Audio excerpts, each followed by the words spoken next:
Hey there, welcome back to another episode of Common Knowledge, the show where I take a look at common Magic the Gathering cards and tell you are they any good in the Pauper format or not. Let's get started with Horrid Vigor. It's 1 and a green for an instant. Target creature gains Death Touch and indestructible until end of turn. From Duskmourn. I found this to be a hugely useful combat trick to play in Duskmourn Limited. And I've also found it to be a pretty cool card in lots of other contexts as well. I think this is a pretty solid commander card as far as, protection spell plus kill spell plus combat trick kind of thing. And I think it could work in Pauper as well. I haven't seen it be used in Pauper. But man, Death Touch and Indestructible is a good suite of abilities to give a creature. You could do some pretty cool things with that, in terms of blocking or attacking freely into something, knowing that you have this in the back pocket. I just like this card. Now, am I putting it in a Pauper deck? Probably not. There's not as many reasons for protection in Pauper than there are in, other formats where, oh, wow, I really need to keep this creature alive because this creature is the whole point of my deck, or, Voltron-style commanders and things like that. You don't get that as often in Pauper. The creatures are a little bit more disposable because they're all commons. Like none of the cards are specifically all that crazy. The idea is that you accrue value in lots of different little ways and overwhelm the opponent, or find some combo and storm off, I guess. That's not the way I like to play Pauper, but I get that some people do. But Horrid Vigor, I think, is a solid card, if not just a little unnecessary in Pauper. I'm going to end up giving it still a halfway decent score, by my standards anyway. I'm going to give this a 3.3, and that's pretty good. Let's go to our next card. It's Fissure. Fissure is 3 and double red for an instant. Destroy target creature or land. It can't be regenerated. Kind of cool to have such a versatile removal spell here in red. Now, certainly Stone Rain is cheaper than this, and that can just get rid of lands, and we see Stone Rain effects being played in Pauper. But more important for red, we might have actually even done this card because I think I've talked about it before, but we'll do it anyway because I'm not 100% sure I have. Red does not get many destroy target creature cards. That's a black ability, and this came from the dark, so that's the color pie had not been so solidified by then. But this idea that red could just destroy a target creature at instant speed, yeah, it costs a lot here, but that's pretty good. Would your Gruul ramp decks ever want this just as an option to kill a creature if they needed to? That it's an interesting card to think about, and when you can get something this old for 33 cents, I'm not kidding here, where I think you should pick up some copies of this. Gruul Ramp has all the mana in the world, right? So they could just play a card like this. Even the Gruul Panza decks that are generally ramping up, this still gives them a thing that they can land destroy, but it also gives them that flexibility if they go up against, like a Monstertron deck that they'd probably never be able to destroy if the Monstertron deck was able to get a creature on the board. Yes, you can take out their lands before they can put a creature on the board, but if they ever do get a creature on the board for some reason, I think you're in trouble. Because what are you going to do in red-green to destroy those creatures? Not a heck of a lot, but this is a way. I think Fissure's pretty good. I'm going to give Fissure a 4, I think. Maybe even a little better. I'm going to give it a 4.2. 4.2. I think it's unique. It's unique for its position in its color, and that's worth something. Yes, it is a little overcosted for probably what you want to pay for either of these, creature removal or land removal, but having them both on a single card at instant speed, and especially when one of those things is something that your color doesn't normally do, that's pretty rad. Cool card. Next is Ether Tide. For X and a blue, you get a sorcery. As an additional cost to cast this spell, you discard X creature cards. Okay. Return X creature cards to their owner's hand. Oof. This card's bad. This card's pretty bad, isn't it? I mean, hey, it works off of madness stuff, I suppose. If you need to discard things, I guess it gets... If you're playing a dredge-style deck, this gets some creatures into your graveyard. Are you really going to splash blue in your dredge decks to make that happen? I don't know. Is the effect really worth it to have to discard your own creature cards to just bounce their creatures? Also at sorcery speed. This is a far cry from an unsummon. I don't like this at all. You have to do anything, you have to discard at least one creature card of yours to just bounce one of theirs. So you're losing you're losing card advantage. In fact, it's a 2-for-1. It's a 1-for-2 rather. You're losing a card and you're losing this card to bounce one of their cards back to their hand, which isn't even card disadvantage for them. Like they haven't lost the creature entirely. They get to play it again. So it's a 1-for-2 tempo play. That sucks. At sorcery speed, by the way. This is one of the worst cards we've seen. And unless you are specifically looking to discard creature cards.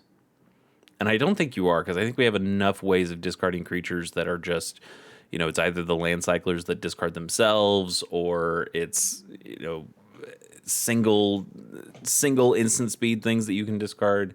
This is terrible. This is a really bad card. The art's pretty good, but the rest of it is god-awful. I am going to give this a 1. Like, straight up 1. This is woof. This might be one of the worst cards we've seen. Next is Fountain of Eker. Fountain of Eker is 3 mana for an artifact. You can tap it to add 1 mana of any color, or you can pay 3, and this artifact becomes a 3/3 dinosaur artifact creature until end of turn. All right, and we've seen a ton of 3-mana rocks, both in Pauper and in other formats, and they're okay. Probably less okay in Pauper, where we really need to speed up. You don't have time to play a 3-mana ramp piece, even if it is a color fixer. You just don't have that kind of time. And turning into a creature just until the end of turn, and also at that point you've paid 6 mana to do this. That's not very good. That's not very good at all. 3 to bring it in, 3 to turn it into a creature, and then any other time you want to turn it into a creature, you've got to pay another 3. I think that's just a really bad rate. It's kind of weird that this was in a Modern Horizons set where, you would think the cards would be a little better. But it's just not. This is a pretty bad card. But it's fine. Like, it's not offensively bad like the last card that we saw. So I'm willing to give this thing a 2.1. But yeah, if you need mana rocks in Pauper, which you almost never do, you still have so many better options than this guy. Next card is Misstep with some really nice art by Kev Walker. It's 1 and a blue for a sorcery. Creatures target player controls don't untap during that player's next untap step. We've seen some cards like this before. Those kind of exhaustion style effects. I think exhaustion actually taps the creatures, right? So, or it's land. No, it's lands too, right? Creatures and lands. Okay, yeah. So this is an exhaustion without the lands effect, but it also costs a mana cheaper. Unfortunately, I think the lands part is maybe the best part about exhaustion. It really does just kind of feel like stealing an extra turn especially if your opponent's tapped out. But even if they haven't, they were probably hoping to really use that mana. And that's a real tempo advantage. This is a little less of a tempo advantage. You're playing this on sorcery speed, so your opponent has already had to attack you with stuff. And now they're tapped, so now you can use this and attack in freely, knowing that their guys aren't going to untap the next turn. So I guess it does end up giving you a couple turns to swing in free, maybe. But this not being able to tap down the creatures to begin with is pretty bad. It's very dependent on what the opponent does, and at sorcery speed, you can't even be very reactive to what the opponent does. I'm not a huge fan of it, but the art, though. The art's pretty good. Let's go with a 2.1 on this. Usable, but not great. Next up, Nim Shrieker from the original Mirrodin. 3 and a black for a 0/1 zombie that flies. And this creature gets +1/+0 for each artifact you control. Ooh, that could be pretty hot. We've seen like cranial plating, which does basically this, but on an equipment. That card's banned. Cranial Ram was banned before it even had a chance to touch the format because it did a very similar thing. But this guy, totally fine to play. Also, just a dime. Just a dime for this card. The real problem here is the mana cost. Yeah, for having to pay 4 mana for this guy, he doesn't have haste or anything, so you can't sneak him in, and then I guess sneak has implications now. You can't just play this guy and then immediately go in for a big kill when you're playing Affinity or something like that. You give your opponent a chance to stop this guy, kill this guy. He's only got 1 toughness, so end the festivities or electrickery, or even just if they have a flyer.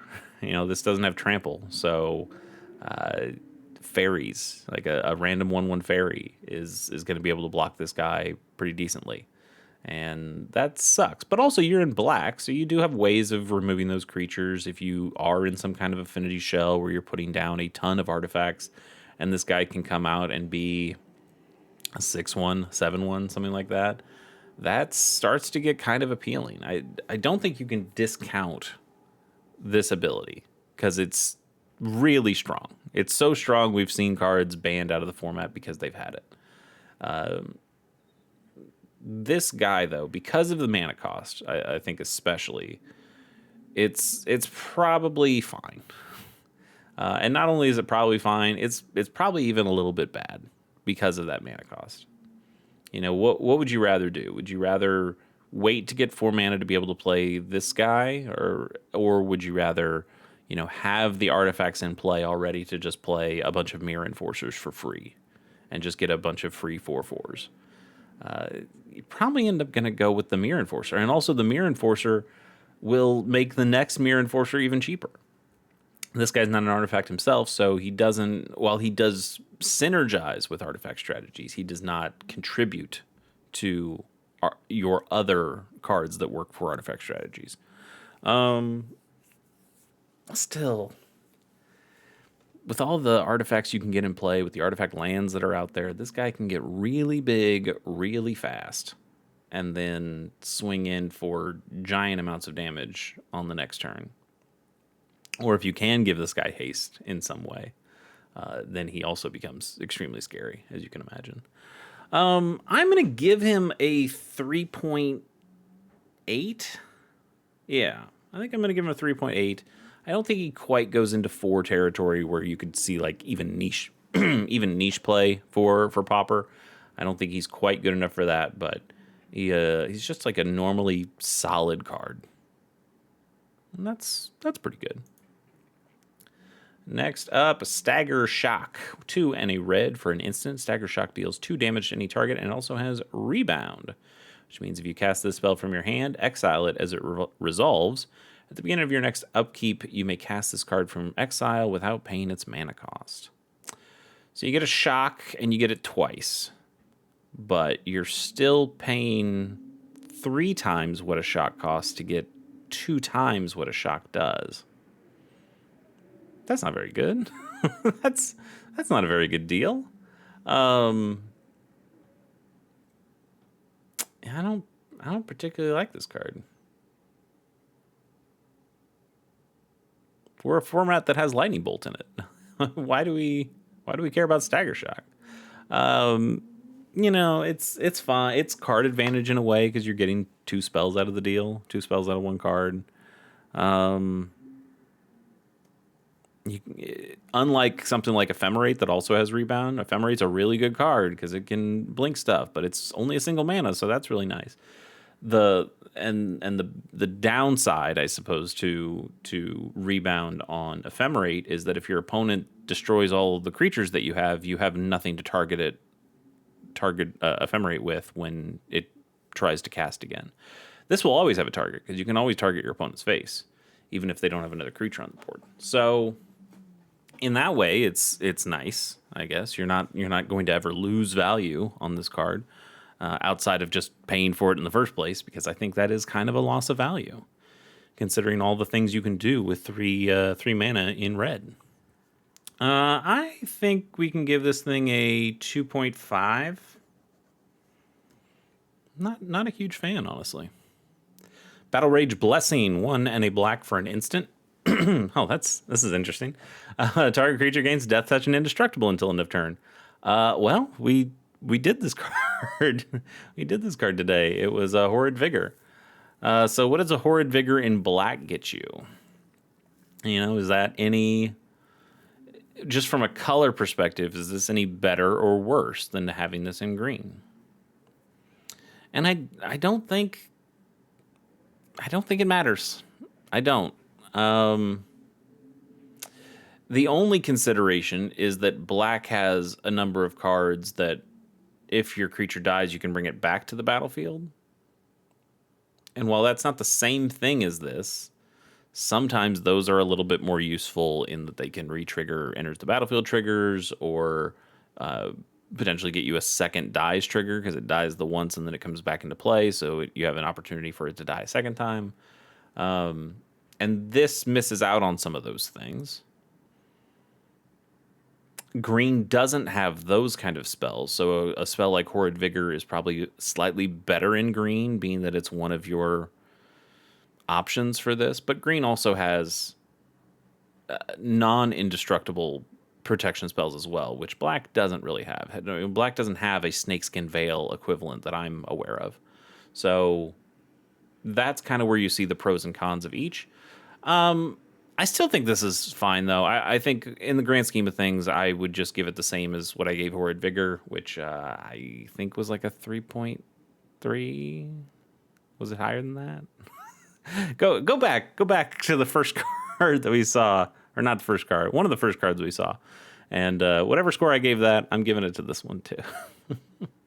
I should remember that, shouldn't I? It just happened. It has not been that long. Short-term memory is killing me.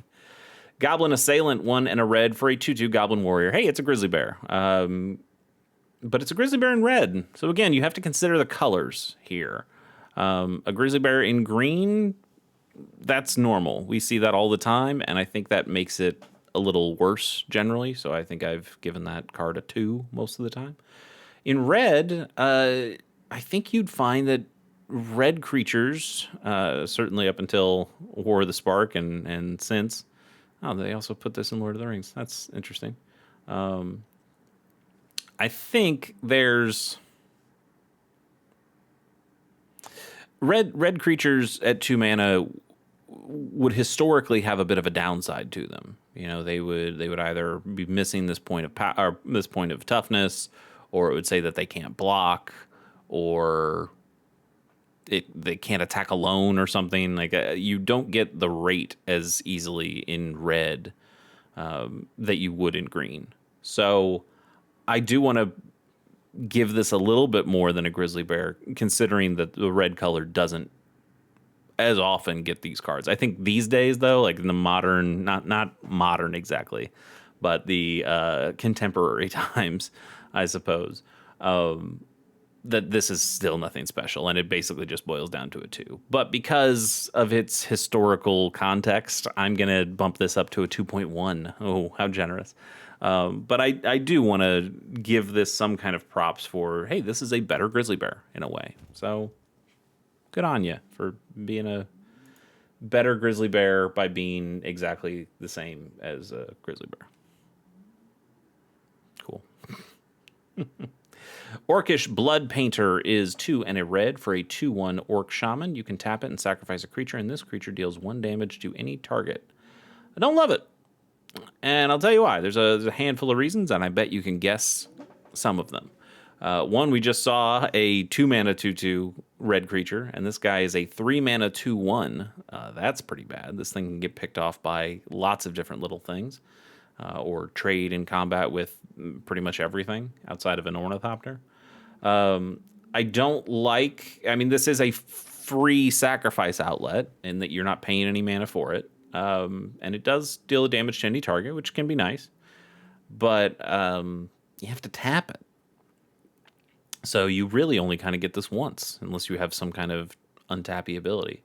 I'll tell you also why I don't like this is because of a card called Prodigal Pyromancer, although Sorcerer is where it came from. But this is in the format from Planar Chaos. They color shifted a Prodigal Sorcerer into a Prodigal Pyromancer, which same mana cost and has basically the same thing as the other thing. This deals a damage to any target, but you don't have to sacrifice the creature for it.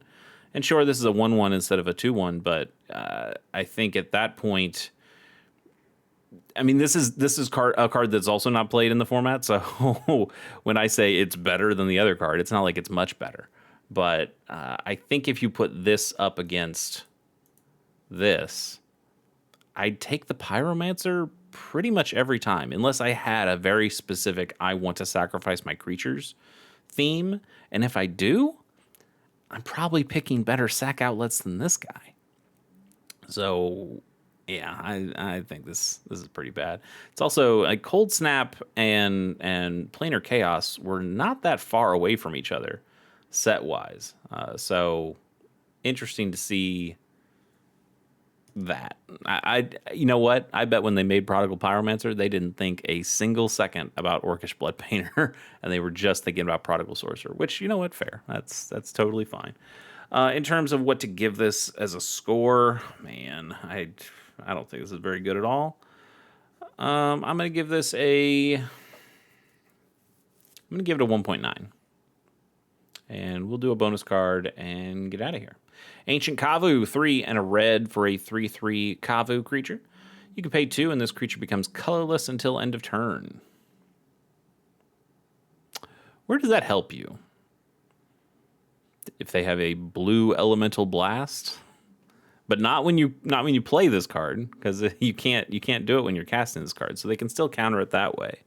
But when it's on the table, if they try to destroy target red permanent with their blue elemental blast or their hydro blast, I guess you can pay 2 mana and save this guy. Why? Why though? Do you really need a 4 mana 3/3? Like, this is the kind of bad rate that we were talking about with red that we'd seen in the past. And yeah, I don't think this is very good. If you watched the cards I think should be added to the Pauper format video, you might see that I talked about Flame Tongue Kavu. And Flame Tongue Kavu, same mana cost, but it has that Inner's Trigger, so at least you're getting a little something more out of it. And it's a 4/2, which is still not an amazing rate, but it's a little better. But this card's only in an uncommon, and this one is common, and this one is worse. So, you know, go figure.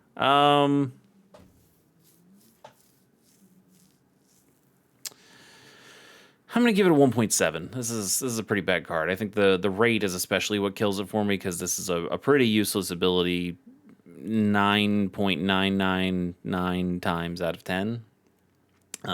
So I'm kind of not even worrying about this, because at least it's not actively harmful. But still, just a vanilla 4 mana 3/3 a hill giant is pretty bad. I think we are way past hill giants these days, so we can skip this one as well. That's it. See ya.